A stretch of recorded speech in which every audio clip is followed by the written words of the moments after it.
Member Calgary Buffalo, followed by Upton Calder.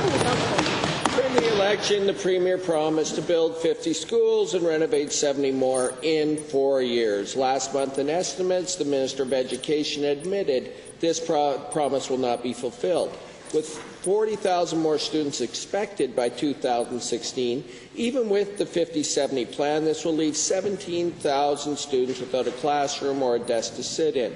Our classrooms are bursting at the seams, and the building of new schools is not being given a high enough priority.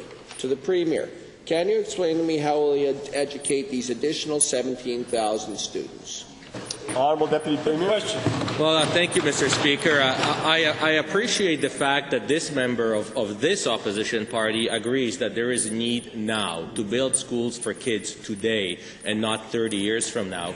And I would have to remind this member that we are only in year one over a 4-year term, and we will do our utmost to make sure that our kids have the classrooms and the schools they need today and not 30 years from now. Honourable member.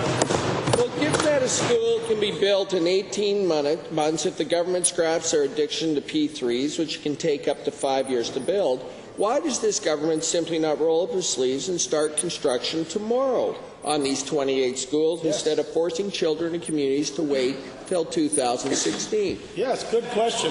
Honourable Deputy Premier. Mr. Speaker, we will be using funding models that make sense, and the funding models will be different in different communities. But at the end of the day, we made a very clear commitment to invest in infrastructure and invest in building Alberta. And that not only means schools, but it means senior facilities, it means hospitals, it means clinics, and many other pieces of infrastructure. But the fact is, as everybody knows, very few people out there have enough cash up front to build everything with cash up front. So we will be looking at innovative solutions to bring the schools to kids today and not 30 years from now like the opposition would have. Well, given that in 1993 the provincial government took away the local school board's ability to tax citizens for schools, and by extension the province would be responsible for building these new schools, when will this government either provide the necessary funds to school boards, or if they're too gutless to raise revenue, return the taxation powers to the local authorities? Honourable Minister of Finance. Well, Mr. Speaker, this government made a commitment to Albertans that we were not going to raise taxes, that we were not going to dig into their pockets until we did the entire review of what we were doing in our government.